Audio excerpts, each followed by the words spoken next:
اعوذ باللہ من الشیطان الرجیم، بسم اللہ الرحمن الرحیم۔ السلام علیکم۔ میں ہوں محمد تحسین عباسی اور آپ دیکھ رہے ہیں میرا یوٹیوب چینل۔ ناظرین، اس وقت جب میں یہ ویڈیو ریکارڈ کر رہا ہوں تو 19 اگست کا دن جو تھا وہ مکمل ہو چکا، اور رات کے پہر اب 20 اگست کا دن جو ہے وہ شروع ہو چکا ہے۔ 19 اگست کے دن سارا دن بارش رہی، برسات رہی، جس کی وجہ سے کراچی جو ہے وہ مکمل طور پر ڈوبا ہوا ہے۔ لوگوں کے گھروں میں پانی ہے، لوگوں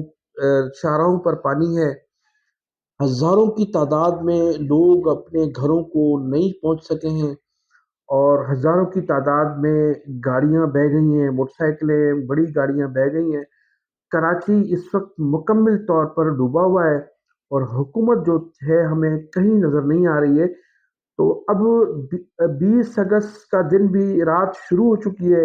لیکن حکومتی مشینریاں یا حکمران کہیں بھی کراچی کے شہریوں کو نظر نہیں آ رہے ہیں، اور کراچی کے شہری اپنی مدد آپ کے تحت لوگوں کی مدد بھی کر رہے ہیں اور پانی بھی نکالنے کی کوشش کر رہے ہیں۔ لیکن چونکہ تمام کام جو ہے ریاستی اداروں کے ہیں، لیکن ریاست جو ہے وہ ہمیں کہیں نظر نہیں آ رہی ہے۔ تو صورتحال اس وقت خاصی گمبھیر ہے، اور کراچی کے ساتھ یہ پہلی مرتبہ نہیں ہوا۔ گزشتہ 17 سالوں سے کراچی کے شہری اسی صورتحال سے گزر رہے ہیں، لیکن 17 سالوں میں پاکستان پیپلز پارٹی کی اس نسل پرست حکومت نے اس شہر کراچی کو برباد کر کے رکھ دیا، جس کی وجہ سے اب یہ ہمارے اداروں نے اس چیز کو محسوس کیا ہے، اور ان تمام چیزوں کو کے پر غور و خوض کے بعد کہ کراچی میں جو کہ سسٹم تھا، اس سسٹم کے تحت جس طرح سے شہر کو لوٹا گیا ہے، تو اس سسٹم کو دیکھتے ہوئے اور کراچی کا جو پاکستان کا معاشی ہب ہے اس کی صورتحال کو دیکھتے ہوئے ہماری آرمی اسٹیبلشمنٹ نے اب فیصلہ کیا ہے، اور اس فیصلے کی جو تفصیلات ہیں وہ مختلف ہمارے یوٹیوبرز بیان کر چکے ہیں۔ اب اس میں میں بھی آپ کو اس کی تفصیلات سے آگاہ کروں گا کہ پاکستان کی ترقی اور خوشحالی کے لیے آرمی اسٹیبلشمنٹ نے فیصلہ کیا ہے کہ پاکستان میں نئے صوبے تشکیل دیے جائیں، اس لیے کہ ہماری اسٹیبلشمنٹ اور ہمارے ادارے یہ محسوس کر چکے ہیں کہ پڑوسی ممالک میں بھی جب صوبے تشکیل دیے گئے ہیں تو ان ملکوں نے بھی ترقی کی ہے، اور اس سے عوام کو بھی فوائد حاصل ہوئے ہیں۔ تو اب یہ جو فیصلہ کیا گیا ہے اسلام آباد میں، جس کی خبریں جو ہیں تیزی سے وائرل ہوئی ہیں، تو اس میں صوبہ پنجاب میں بھی 4 صوبے بنائے جانے کا فیصلہ کیا گیا ہے۔ اسی طرح سے صوبہ بلوچستان کو بھی 4 حصوں میں تقسیم کیا جا رہا ہے۔ صوبہ سندھ اور صوبہ خیبر پختونخوا کو بھی 2 صوبے بنا کر ان کو 2 حصوں میں تقسیم کیا جا رہا ہے۔ تو اس کی تفصیلات آپ کو بتا دوں ناظرین کہ سب سے پہلے تو میں آپ کو بتاؤں گا کہ پنجاب میں جو 4 صوبے بنائے جا رہے ہیں، جس کا فیصلہ کیا گیا ہے، جس پر ورک مکمل ہو چکا ہے۔ پنجاب کا پہلا صوبہ جو ہے وسطی پنجاب ہے، اور اس کا ہیڈ کوارٹر ہے لاہور۔ اس لاہور صوبے میں قصور، شیخوپورہ، ننکانہ صاحب اور اکاڑا، یہ 4 اضلاع شامل کیے گئے ہیں۔ اس کے ساتھ ساتھ شمالی پنجاب ہے، اس کا ہیڈ کوارٹر راولپنڈی بنایا جا رہا ہے۔ اس میں بھی 5 اضلاع شامل کیے گئے: اٹک ضلع، اٹک، جہلم، چکوال، میاں والی، خوشاب۔ تو یہ جو شمالی پنجاب ہے اس میں 5 اضلاع ہیں، اور پھر تیسرا ہے جنوبی پنجاب۔ تو جنوبی پنجاب کا ہیڈ کوارٹر ملتان بنایا گیا ہے، اور اس میں بھی 5 اضلاع ہیں: ملتان، خانیوال، وہاڑی، لودھنا، بھاولپور اور رحیم یار خان۔ اس کے ساتھ ساتھ پھر ایک اور پنجاب بھی، مغربی پنجاب، یہ چوتھا صوبہ ہے پنجاب میں۔ اس کا ہیڈ کوارٹر رکھا گیا ہے فیصل آباد۔ تو اس میں ٹوبہ ٹیک سنگھ، جنگ، سرگودا، بکھر۔ تو یہ صوبہ پنجاب کے 4 جو صوبے ہیں پنجاب میں وہ مکمل ہو گئے۔ اب میں آپ کو بتاؤں گا کہ بلوچستان میں جو ہے اس میں بھی 4 صوبے بنائے جا رہے ہیں۔ اس میں بلوچستان ساحلی، اس کا ہیڈ کوارٹر گوادر، اس میں ضلع ہیں کیچ، پسنی اور ماڑا لزبیلا، اور اسی طرح سے بلوچستان بستی اس کا ہیڈ کوارٹر خزدار بنایا جا رہا ہے۔ اضلاع ہیں خزدار، مستونگ، آوران، سوراب، اور پھر بلوچستان شمالی جس کا ہیڈ کوارٹر کوئٹہ ہے، اس میں زیارت کوئٹہ کے ساتھ ساتھ زیارت، پشین، قلعہ عبداللہ، چمن، اور پھر مشرقی بلوچستان یہ چوتھا صوبہ ہے، اس کا ہیڈ کوارٹر ڈیرہ مراد جمالی بنایا گیا ہے۔ اس میں نصیر آباد، جھل مکسی، کچھی، سبی، ڈیرہ مراد جمالی، تو یہ بلوچستان کے 4 صوبے ہیں۔ پھر خیبر پختونخوا میں جو 2 صوبے بنائے جا رہے ہیں، اس میں خیبر شمالی اس کا ہیڈ کوارٹر ہے پشاور، اور اس میں مردان، سوابی، نوشیرہ، چارسدہ، بنیر، اور پھر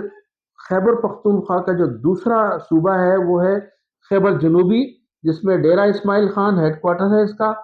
اور اس میں اضلاع ہے ڈیرہ اسماعیل خان، ٹانک، کوہاٹ، ہنگو، کرک، بنو، اور پھر آخر میں ہم بتائیں گے صوبہ سندھ میں جو 2 صوبے بنائے جا رہے ہیں، اس میں کراچی اور حیدرآباد کو ایک صوبہ بنایا جا رہا ہے، اور پھر اس کے ساتھ جو دوسرا صوبہ ہے دیہی سندھ، اس کا ہیڈ کوارٹر سکھر بنایا جا رہا ہے۔ اس میں خیرپور، شکارپور، لاڑکانہ، جیکب آباد، کندکوٹ، گھوٹکی، نواب شاہ، یہ اضلاع اس میں شامل کیے جا رہے ہیں۔ تو اس طرح سے یہ 12 صوبوں کی تشکیل کا فیصلہ ہماری اسٹیبلشمنٹ کر چکی ہے، اور اس میں لامالہ حکومت کی مشاورت بھی شامل ہے، لیکن قانونی طور پر اب یہ کہا جا رہا ہے کہ 73 کا آئین جو ہے، جس میں جو 73 کا آئین ہے اس میں جو شرائط ہیں یا جو اس میں لکھا گیا ہے، اس میں ان ضلع ان صوبوں کو بنانا اتنا آسان نہیں ہے، کیونکہ ان کے لیے 1/3 چاہیے قومی اسمبلی میں، صوبائی اسمبلیوں میں بھی 1/3 چاہیے۔ اچھا، اس میں پنجاب میں، خیبر پختونخوا میں یا بلوچستان میں تو بہت آسانی سے اس پر عمل درآمد ہو جائے گا، لیکن سندھ میں جو ہے اس پر عمل درآمد ہونا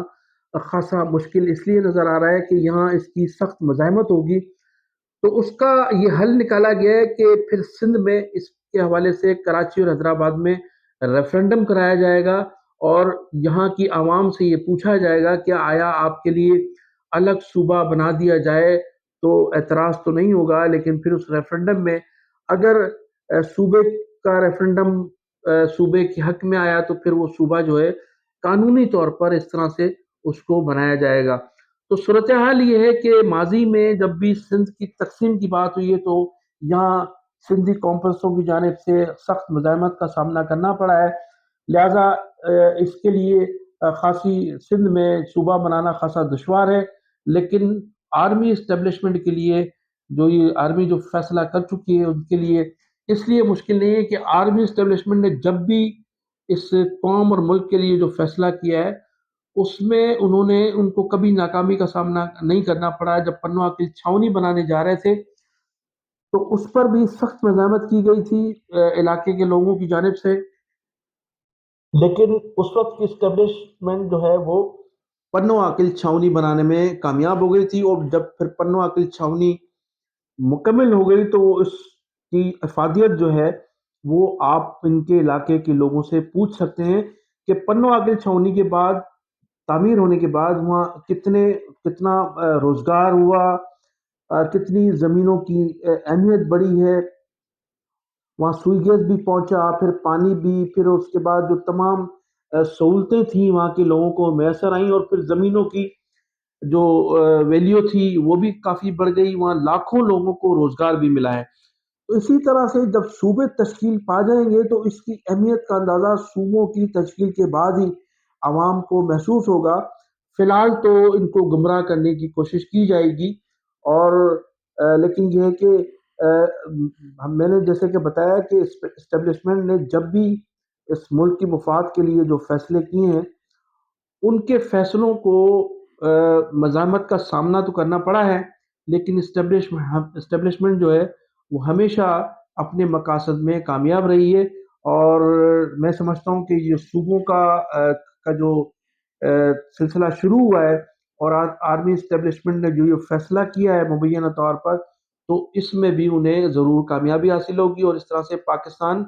جس طرح سے ہمارے پڑوسی ممالک میں نئے صوبے بنا کر تجربات کیے گئے ہیں اور وہ کامیاب تجربات رہے ہیں، تو اس طرح سے پاکستان میں بھی نئے صوبوں کی تشکیل کے بعد جو ہے وہ ہمارے ملک میں ترقی اور خوشحالی کا ایک نیا دور شروع ہوگا۔ تو ناظرین، میں انہی الفاظ کے ساتھ آپ سے اجازت چاہوں گا، میرے چینل کو سبسکرائب بھی کیجیے گا اور کمنٹ سیکشن میں اپنی قیمتی رائے کا اظہار ضرور کیجیے گا۔ پاکستان زندہ باد۔